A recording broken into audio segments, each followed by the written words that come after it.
Jojo Rabbit, not on streaming services. Saw this in the theater. Taika Waititi telling this story about little Jojo, a Nazi youth at the end of World War II, who has an imaginary friend. That imaginary friend is Hitler, played by Taika Waititi, and about his escapades as he finds out his mother is hiding a secret within his house. You can find most of this in the trailers. This is fairly non-spoilery at this point. We are going to be getting into spoilers with this, but maybe just giving a general, your general thoughts on Jojo Rabbit as a movie, sitting at 70% Rotten Tomatoes right now, and then we'll dive a little bit more into the details. Yeah, Jojo Rabbit. I enjoyed it, and I think it's good and pretty effective considering all the lines and themes it's juggling. But I also felt like I wanted more from the movie once it ended.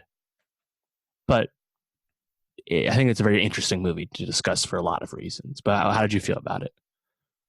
I actually really enjoyed this movie. I thought, going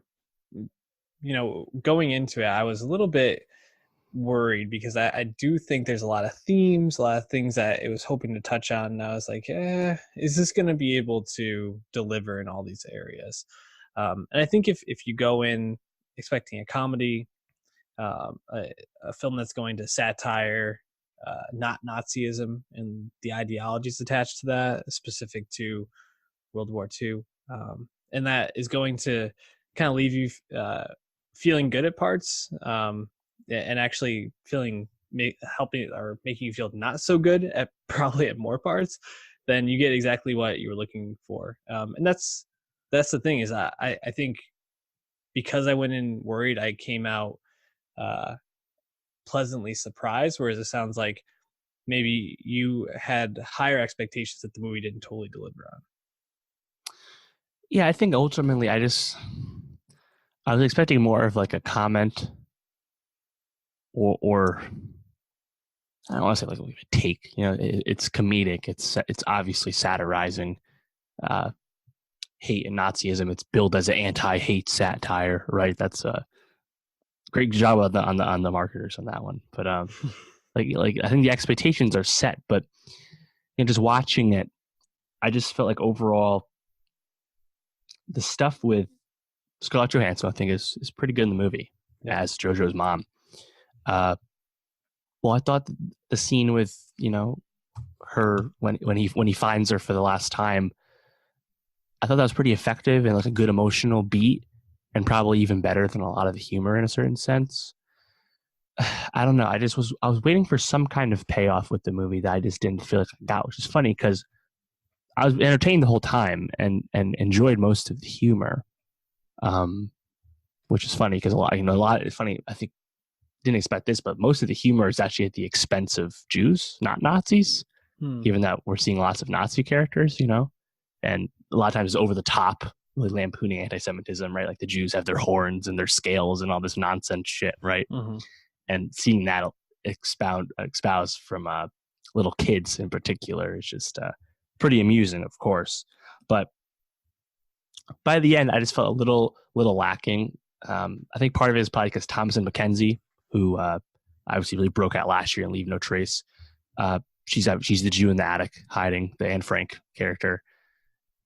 She doesn't really come across to JoJo or the audience as a Jewish person. We're just told she's Jewish, and I guess there's no like other side to what the Jews are in the movie. So she was just kind of there to be like the thing to get JoJo to grow up a little bit and change his fanaticism. And I don't know, like it's still really funny, but I just didn't think it was as smart as I expected it to be. Let's say that. So it sounds like you felt like Thomasin McKenzie's Elsa was like a character development MacGuffin, so to speak, but didn't stand alone as like a fully developed character. And I think I agree with that. I think they definitely could have built her out more. However, I almost feel like the point you made where it's like, she didn't necessarily, like, we're just told she's Jewish, but nothing else about her character would necessarily indicate that to you, is almost kind of the point. I think that she was trying to get across to Jojo that, you know, your internalized image of these people that you've been fed and brainwashed with is not, it's not real. And you when you really break it down, what's the difference between us other than our ideologies on religion and spirituality? So I think that that can go both ways, but I do agree that Elsa as a character, I think I was left wanting to just see a little bit more, to feel like they had put a little bit more thought into that, and the role she could have played. I also think because of where her character's at, she plays a very like reserved emotional role, even though she's been through a lot of trauma. And I wish they had given her a little bit more space, because you know, I don't think it's a female character issue. I thought Scarlett Johansson as a female character in this was phenomenal. Maybe my favorite Scarlett Johansson performance ever. You know, maybe probably since Her, and that's a vocal performance exclusively. But yeah, Thomasin McKenzie was, I think, a little bit handcuffed by how she was written in this. Go ahead. Yeah, no, it's interesting just because overall the movie has a very lighthearted tone. It's quite cartoonish in spots. Yep. Obviously, Taika Waititi plays Adolf Hitler, who's Jojo's imaginary friend. It's inherently a little fantastical, but it might be off-putting to see such a lighthearted attitude around the Third Reich, you know. And even though this is 1945, they're at the end, they're about to lose, right? The Eastern European theater is about to close, but still, I don't know, the evil, even if it's supposed to be in a making fun of way, don't know if we totally got that so much. Like Sam Rockwell, who loves to play shitty guys, as he continues to prove. Sam Rockwell is really likable as really likable disgraced like Nazi stormtrooper who keeps getting demoted due to his incompetence, I suppose. Like, he's really enjoyable, and I think some people might grapple with that, like liking a Nazi. That's just the way he's portrayed. And in the beginning of the movie, Taika's portrayal of Hitler is also, I think, really enjoyable, just because he delivers a lot of the best jokes in the first act and a half or so. Mm-hmm. And I just don't know if we totally grappled with that by the end. You know, like the whole like fuck you Hitler, and he kicks him out the window or whatever it is. It's like I feel like we just kind of like waved it all away. Everything's okay now. And again, it's a lighthearted movie, but I don't know. I just think those like more serious themes are just kind of touched on in the movie, and we never fully get through to them. And it's still okay. I think the movie still works. The movie's still really enjoyable the whole time. That's something that kind of just left me a little disappointed, just because I was expecting to get that at least in a different way. What I was not expecting was to like Archie Yates, who plays Yorkie so much. So my God, this adorable little kid who is just hilarious. I think every scene he's in, just an incredible scene stealer. I was very impressed with him. I also really enjoyed Stephen Merchant, who plays a Gestapo leader. Yeah. I think the criticism about the Nazis really comes, you know, and them almost being too likable, comes with Stephen Merchant's Gestapo character. Mm-hmm. You know, because those guys are supposed to be super intimidating, and you do have an air of like anxiety when they're on screen, but to like introduce them with Stephen Merchant, who's like this tall, goofy dude, and then, you know, you do the 5 Hell Hitlers every single time they address each other. Just like, it sets them off on such a silly way. Right. It's like hard to really feel the menacing and how bad of a dude they are. Even like, you know, Rebel Wilson, who is still this like brainwashed helper of Captain Klenzendorf. It's like, you know, she plays such a dweeb and brainwashed idiot. It's like, okay, I can't really hate you because you're so absurd. I think Alfie Allen's character and Sam Rockwell's character, I think I feel like it's okay to like them because they're obviously like working as like double agents at this point for to protect Right. the Jewish people in the city or try to have some resistance against the Nazis. But yeah, I think that's a good point that maybe the Nazis could have been renounced a little bit more.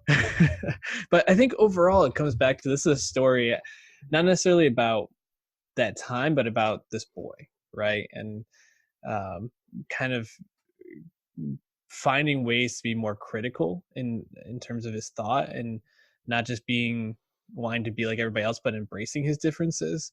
Um, and I think he does that through Elsa as his like avatar in a sense, like her Hmm. helping him expand his mind and really explore his beliefs. And yeah, I think all the other characters though could have been drawn a little bit tighter. Are kind of bring about the absurdity of one view and the criticalness of like where is really the difference between everybody here.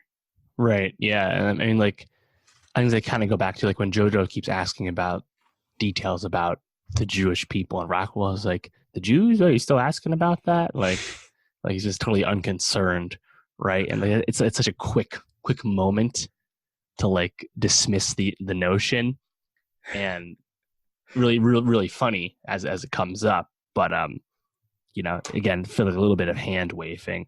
It's funny because like there's a really good piece by Cam Collins of Vanity Fair about Charlie Chaplin's The Great Dictator, which obviously is really the fairly famous satirization of Hitler.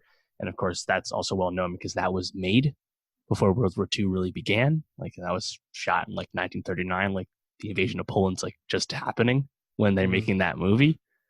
So like we've kind of already like accomplished this in a certain sense. Right. And like I don't want to like be like too much of a stickler. Like everyone knows Nazis are bad, at least anyone who matters, right? So you don't need to, I guess, wave the flags and be like bad Jews, okay. Like you don't have to be so obvious, but I just the whole like thing build up to the movie and I guess Disney's apprehension about the movie because this was a Fox Searchlight movie that they inherited.